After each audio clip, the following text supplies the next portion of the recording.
Good morning students. अपना जो lesson चल रहा है मुगल शासक दरबार और वृत्तांत इतिवृत्त, इसमें जो आज हम पढ़ेंगे वो मुगलों की विदेश नीति के बारे में पढ़ेंगे। इससे पहले जो नौकरशाही के अंदर किस प्रकार से उनके मुगलों का अलग अलग सिस्टम था वो हमने पढ़ा था। पिछले पार्ट में हमने देखा था कि भाई जो मुगल काल में जो नौकरशाही थी उसमें नौकरशाहों की नियुक्ति प्रक्रिया, उनके अभिलेख, सूचना तंत्र और प्रांतीय और स्थानीय शासन किस प्रकार से थे। इसके बाद जो आज हम पढ़ेंगे वो है मुगलों की विदेश नीति। यानी विदेश नीति का मतलब है कि जो दूसरे जो राज्य थे, दूसरी रियासतें थी, उनसे इनके किस प्रकार के संबंध थे, किस प्रकार की इनकी नीतियां थी, किस प्रकार की इनकी पॉलिसी थी और कैसे वो दूसरे राज्यों से, है ना, देश विदेशों से किस प्रकार से उनके संबंध थे, कैसे वो अपने संबंध उनके साथ रखते थे, वो हम इसमें पढ़ेंगे।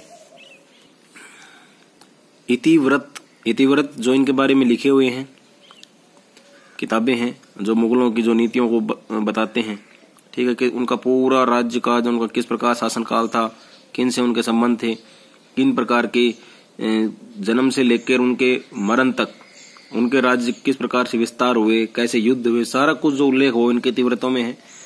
उनमें इस बात पर भी प्रकाश डालते हैं कि मुगल शासकों की विदेश नीति भी काफी परिपक्व थी। परिपक्व का मतलब होता है काफी, मतलब जबरदस्त थी।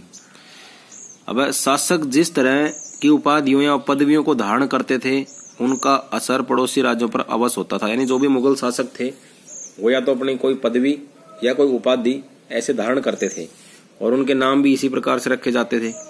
जैसे जहांगीर का मतलब होता है कि सारे जहां, सारे संसार को अपनी जागीर समझे, यानी विश्व पर कब्जा करने वाला, ठीक है। शाहजहां, सारे जहां, सारे संसार को जीतने वाला, विजय का शासक, ठीक है। तथा आलमगीर यानी विजय का स्वामी, ये इनके नाम थे। नाम के साथ इनको उपाधियां भी दी हुई थी। ये द्वारा धारण की गई उपाधियां खास थी। इतिवृत्तों के लेखकों ने इन उपाधियों की व्याख्या व अर्थों का हवाला बार बार दिया तथा मुगल आयोजित क्षेत्रों पर भी राजनीतिक नियंत्रण बना सकें तथा एक बार विजित करने के उपरांत उनका उस पर हमेशा के लिए हक बना रहे। इस तरह से स्पष्ट होता है कि मुगल अपने साम्राज्य की सीमा विस्तार के लिए हमेशा प्रयासरत रहते थे। इनकी इस नीति के आधार पर ही उनके पड़ोसी देशों के साथ संबंधों का निर्धारण होता था। इन रिश्तों में कूटनीतिक चाल व संघर्ष साथ साथ चलता था। इस कड़ी में पड़ोसी राज्यों के साथ क्षेत्रीय हितों के तनाव व राजनयिक प्रतिद्वंद्विता चलती रहती थी। इसके साथ साथ दूतों का आदान प्रदान भी होता रहता था। यानी जो मुगल काल के अंदर जो इनकी जो विदेश नीति थी उनमें सबसे पहले तो इनके नामों के साथ उपाधियां थी। फिर ये किस प्रकार से भाई ये सोचते थे कि एक बार अगर किसी राज्य को इन्होंने जीत लिया तो उसके ऊपर उनका हमेशा नियंत्रण बना रहे। इसके लिए जो भी इनको चालें चलनी होती थी, जो भी कूटनीति करनी होती थी, जिस प्रकार का भी संघर्ष करनी पड़े तो संघर्ष, लड़ाई करनी पड़े तो लड़ाई, ठीक है, ये इनके साथ चलती रहती थी। और ये आपस में किसी राज्य के साथ मान लो मनमुटाव है किसी सीमा विवाद को लेके, तो ये उसको या तो ये सोचते थे कि भाई ये हमारा ही नियंत्रण है, इसमें हमेशा हमारा नियंत्रण रहे, उसको सौंपते नहीं थे, या उसके साथ फिर लड़ाई लड़के ही ये उसको छोड़ते थे या जीतते थे। अब इसी कड़ी में एक देश आता है ईरान। ईरान के प्रति इनकी नीति कैसी थी? ईरान एक दूसरा देश है, दूसरा राज्य है, तो उनके प्रति इनकी नीति किस प्रकार से रही थी मुगलों की?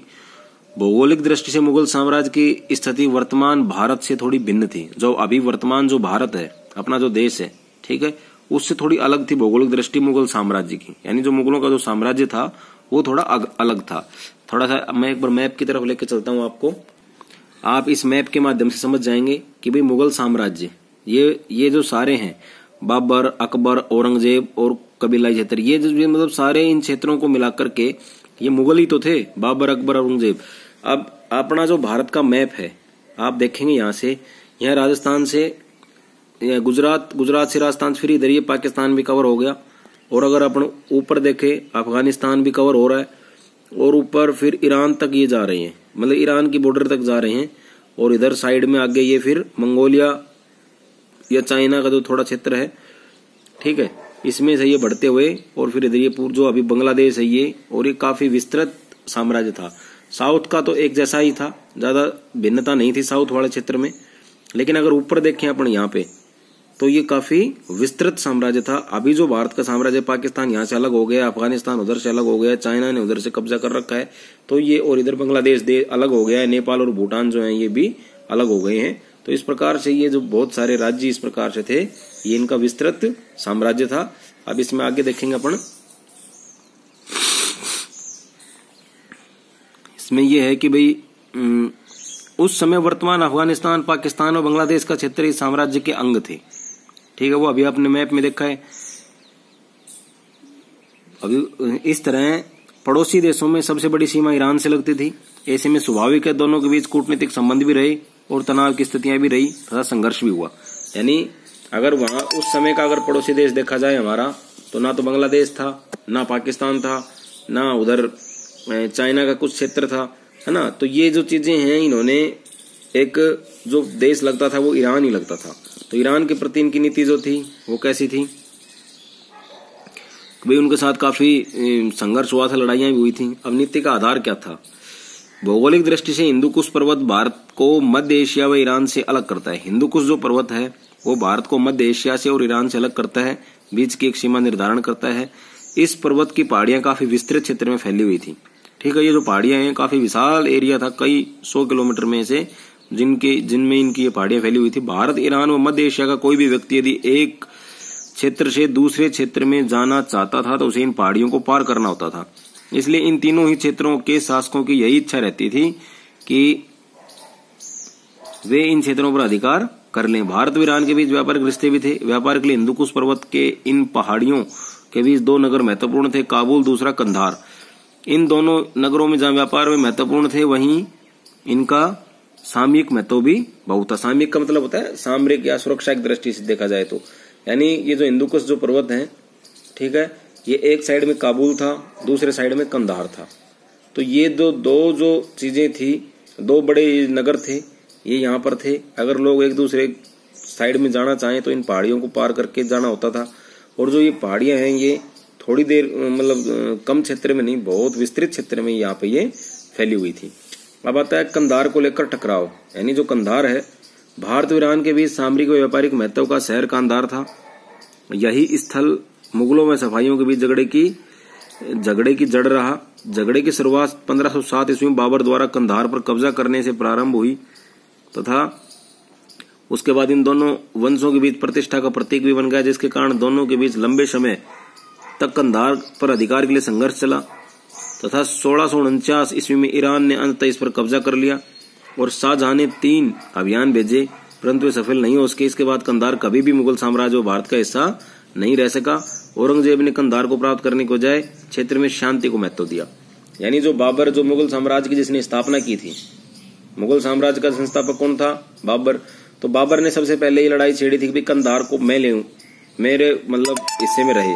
लेकिन क्या हुआ, पहाड़ी क्षेत्र था काफी और वहां की जो सेनाएं हैं उनसे जो बाबर की सेना है वो पार नहीं पा सकी थी, वो इनसे हार गया था। फिर उसके बाद शाहजहां ने भी कोशिश की थी, ठीक है, शाहजहां भी इसको नहीं जीत सका था। और लास्ट में जब औरंगजेब ने सोचा, औरंगजेब वैसे तो क्रूर शासक था, लेकिन इसने मुगल साम्राज्य में ही क्रूरता फैलाई थी, बाहर के राज्यों को ज्यादा इसने नहीं जीता था। तो जो औरंगजेब उसने ये कहा था कि भाई उस क्षेत्र में शांति बनी रहे, किसी प्रकार से हमें कंधार नहीं चाहिए, चाहे तुम रखो। तो ये मुगलों की कुछ विदेश नीति ईरान के प्रति थी, कंधार। और अब आगे जो अपन देखेंगे इसमें कला द्वारा प्रस्तुति। अब है मुगलों व सफाइयों के बीच संबंध केवल कूटनीतिक या राजनयिक ही नहीं थे, बल्कि कलाकारों विशेषकर चित्रकला के लिए भी विषय वस्तु थे। जहांगीर ने 1610 ईस्वी से 1620 ईस्वी के दौरान ईरानी संबंधों को लेकर कई तरह के स्वप्न देखे। अब ईरान से हमारे किस प्रकार से संबंध सुधर जाएं, किस प्रकार से अच्छे हों। तो उसके लिए इन्होंने क्या किया,